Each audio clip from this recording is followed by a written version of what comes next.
Alright, so today after having a Tesla for a few years, I'm going to go over the top 10 pet peeves I have with the car. Now, I just want to start by saying I do like the car and there's no regrets with the car. Overall, it's awesome, but there are 10 things I wish I had known, and I'm going to let you guys know. Either you might be thinking about getting the car or you already have the car, and whether or not you agree, make a comment in the comment section. We can talk about it, but these are the top 10 things I've noticed with this car. And other people, I'm sure, will wish they had known this before buying. So we'll get right into it. So getting right into the top 10 list of my pet peeves with the Model 3. Like I said before, overall, I am happy with the car, but there are a few things that I wish I had known, or that have come up over the last few years since I've had it that are definitely things I have issues with. So we're going to get right into it. And the first thing that comes up is the windows. So um, in the Model 3, when you open and close the door, your windows roll down slightly to allow the car door to fit into the frame, which sounds great, and it is. There's a couple things, issues I have with that. First off is one constantly moving part. You never want moving parts if you could avoid it, but I live in Canada, so the issue here is that that window freezes frequently. And if your window is frozen, you can't open or close your car door. Now, the easiest thing people are going to say to that is, well, you can preheat your car, and you can. But there are days where I don't want to preheat the car to save energy. I'm a Canadian. I'm used to a little bit of cold. I don't always need the car 20 degrees when I get in it. So some days I'd like to just hop in the car. I don't want to preheat it. And you almost have to when the windows are going to freeze because you feel like you're going to damage the car or the doors just won't open. And I find the doors will usually open, but they definitely won't close. So you can't go anywhere until they defrost. And once your doors are already open and they're frozen open, your car is going to be extra cold. Everything's going to take longer, and you're not even going to know that they're frozen until you try to open them. So anyway, it's definitely a problem, especially here in Canada. Number two is going to be replacement parts for the car. Now, this might be a Canadian thing. It might be that I'm in a small town in Canada, but not all places carry replacement parts. There's only certain areas that have the parts. And I've went to a few places where they told me I would have to order the parts and they would put them on the car. Well, that's really a pain. Now, you can go through Tesla themselves, but that within itself has some issues because you need to go through an app. You need to find a technician, figure out when they're coming.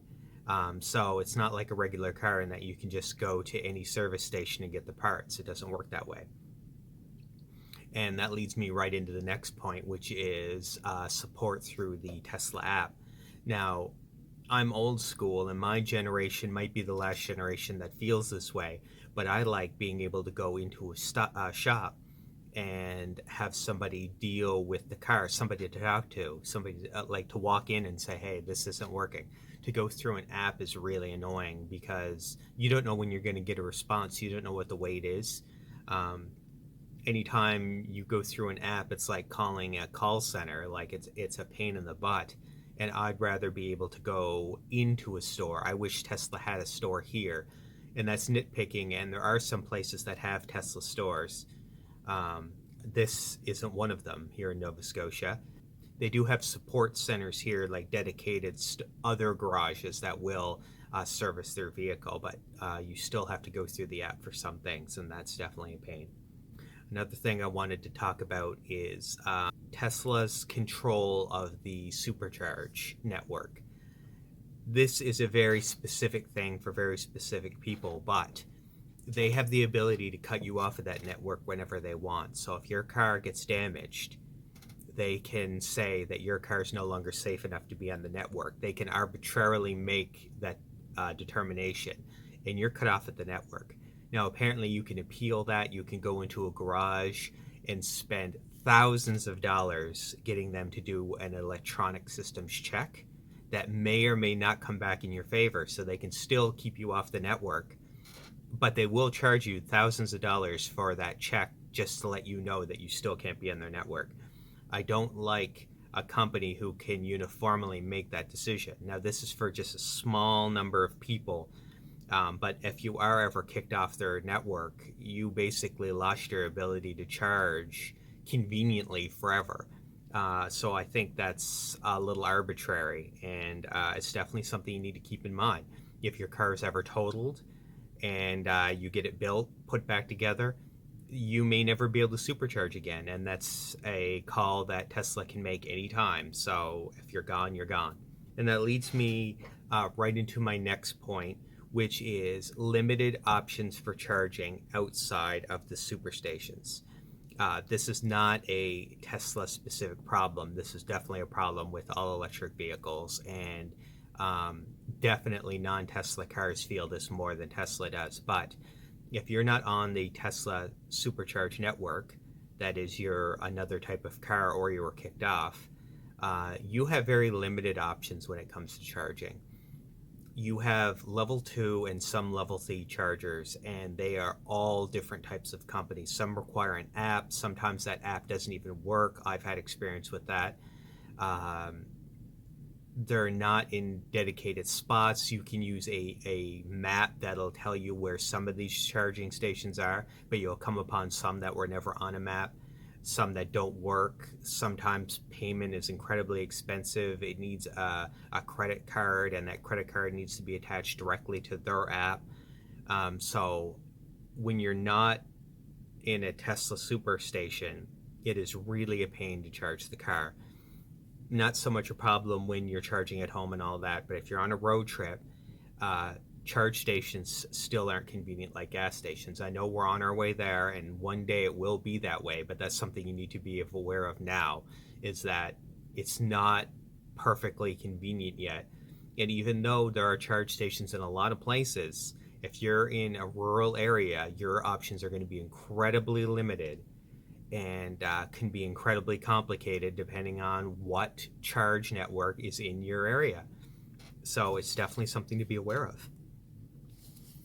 Also, Tesla has sometimes complicated technology. Now, this is going to go hand in hand with any electric vehicle.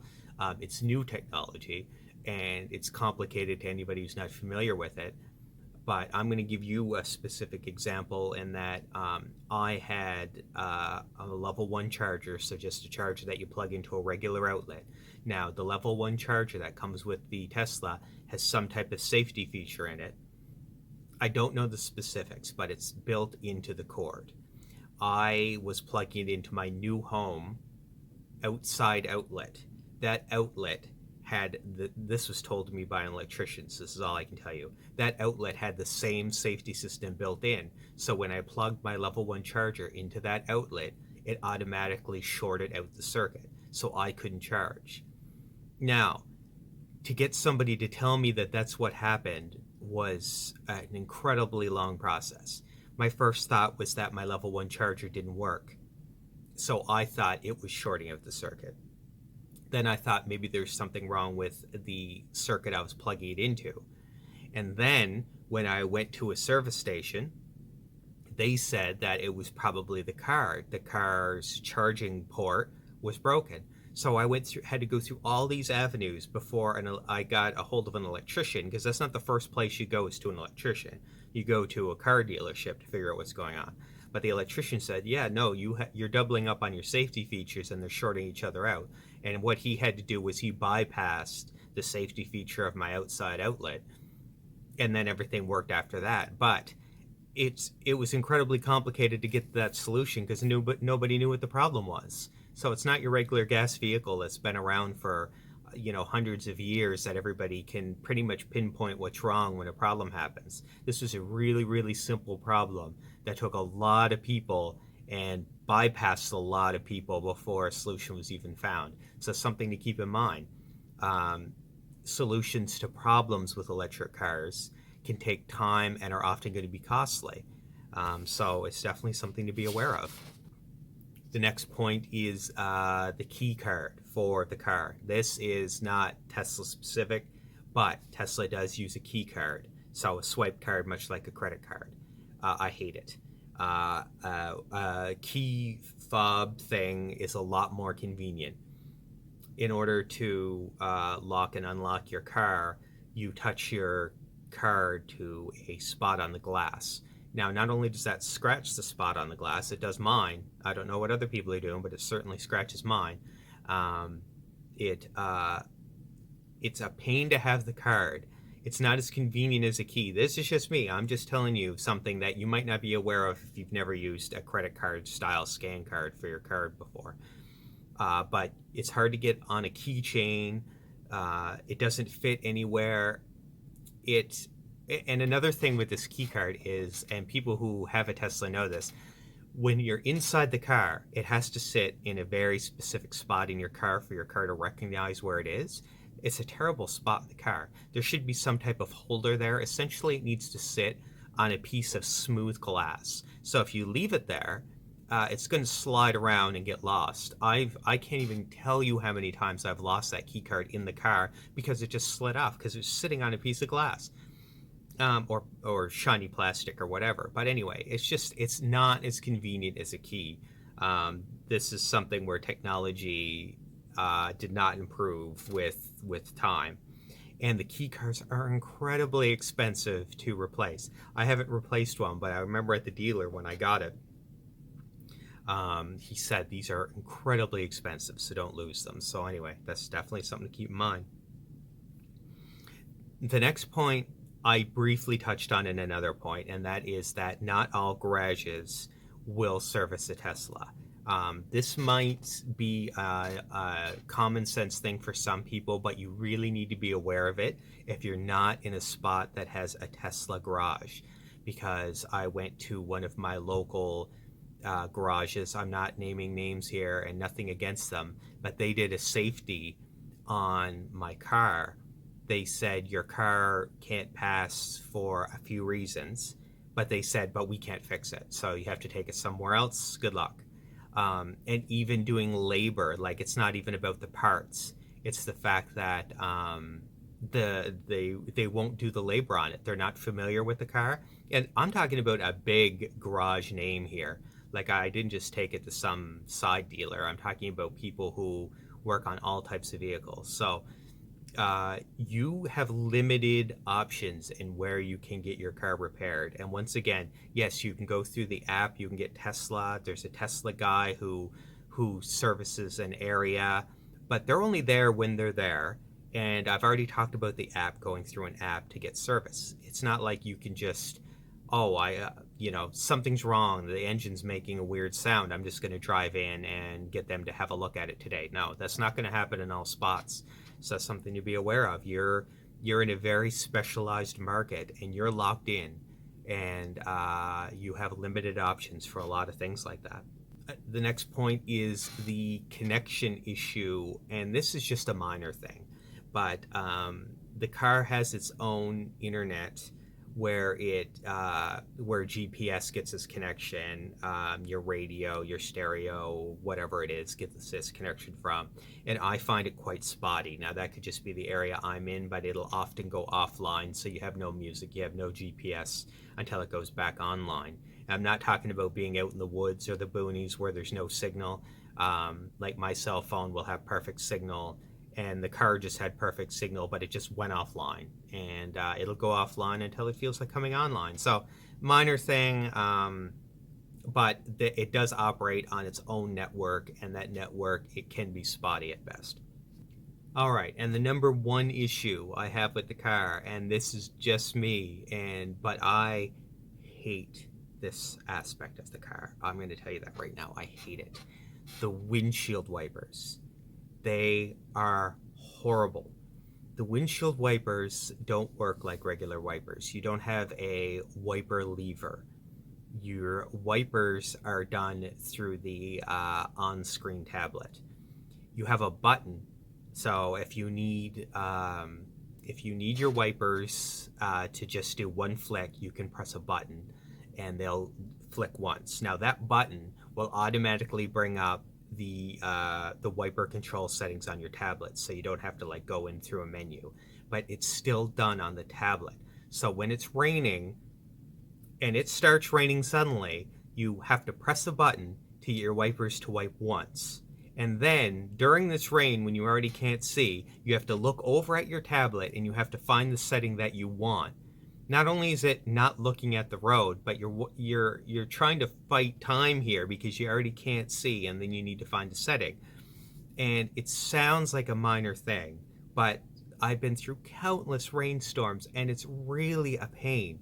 When you need your wipers and you can't flick them with a lever, it's really a pain to go through the app. With all this talk about distracted driving and not having to deal, with tablets and phones and that, to make you have to go through a touch screen for something so time sensitive is really a pain. The wipers need a lever. Tesla, they need a wiper lever. This is not something that can go through the app or go through the screen. I mean, like it. Come on, it's terrible. It's really really bad, and you will really notice it when you really need it. So anyway, that is the worst thing. And like I said, overall, I'm happy with the Tesla. And if my number one complaint, and it is, happens to be the wipers, it goes to show that it's not all that bad. And some of these things are nitpicking, and a lot of these things aren't going to apply to a lot of people, especially if you're in an area that's well serviced by Tesla. But it is things to keep in mind.